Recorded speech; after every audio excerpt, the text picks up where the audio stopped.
Hi, Yakshimash. Today we're going to make some fermented quail or chicken feed. And the end products is going to look something like this.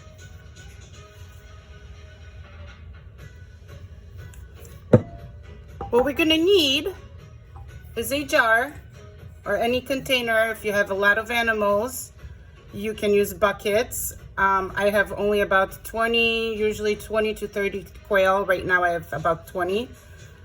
And so I make a jar like this. I try to do one maybe every other day, and it lasts them for about 2-3 days. So I have a jar, a lid, and then the grains, it's gonna be grains of your choice, or if you have anything lying around the house you wanna use up, anything that's chicken, quail, safe. What I'm using, and I'm using much more, usually I just pick about 3 of those. I'm using much more just to give you guys an idea of what you can use in the fermented feed. This is just some scratch feed. This is peas. This is rye grain. Here, got a little bit of chia seed and flax seed and millet.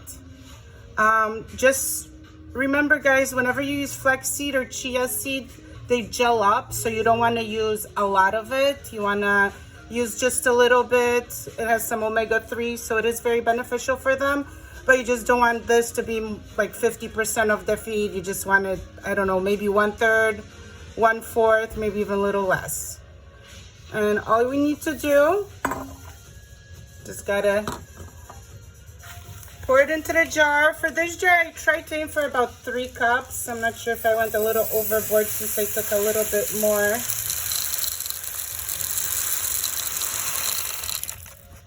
Nope, I made it.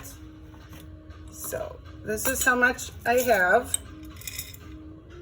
At this point, it's right about 3 cups. And I'm just gonna add some water to it.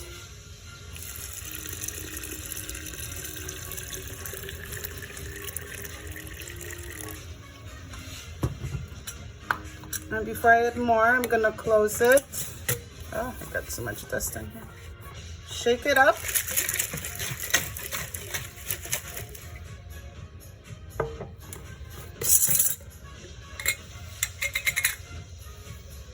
And there's some more water.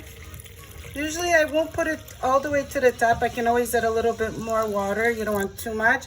But this usually, the 3 to 4 cups usually fills up this whole jar. And shake it some more. And the fermented feed, it's really good for your birds. It's, first of all, it's easier to digest. It provides natural probiotics for them. You get bigger and better quality eggs, and it saves you money on feed because now it's expanded, so they get fuller faster. And I have noticed whenever I give it to them, they do lay bigger eggs. And I'll show you in a little bit when I go to my quail coop and how crazy they go for it. And then this you want to leave out for 3 to 4 days. And you can stir it with a spoon. Some people do that. You put a cheesecloth on top and you just stir it with a spoon. For me, it's just easier to tighten the lid, shake it, put it on my shelf, loosen the lid a little bit just so it has, you know, it can burp and let the gases out. Then before I shake it, I tighten it, shake it again. And in the summertime, it does get fermented sooner. This one is, I've had it on my shelf for about 5 days and it's ready. Usually summertime, 3 days, sometimes even 2 days when it's hot in the house. So I suggest, guys, give it a try. If you have any other ideas you want me to show or record, let me know in the comments. And I'll show you in a little bit how crazy my quails go for this stuff. Thanks for watching. So I'm in my coop. They're just walking around, having fun.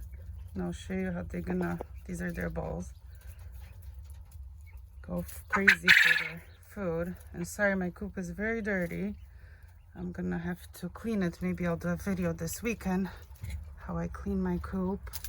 I have this, I pour off the water. I put a little bit too much water in here, so I'm gonna pour it off.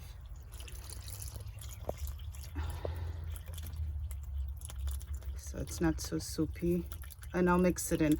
I have a deep litter method in my coop, so I just add a lot of mulch, pine shavings, some dead leaves or grass clippings in the summer.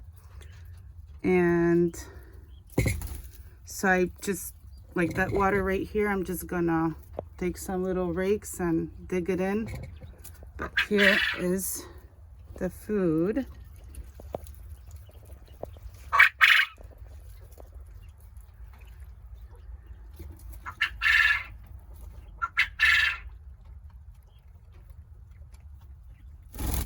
And if you're wondering, this little guy I have too many males at this time and they're being overmated, so I do have to cull some.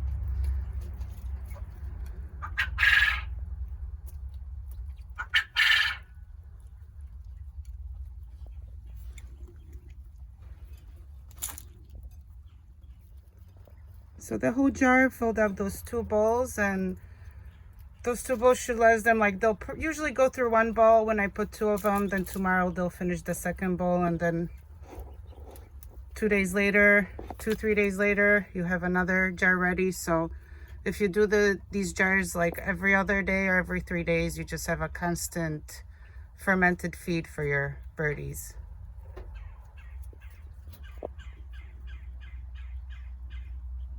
Oh, they're listening.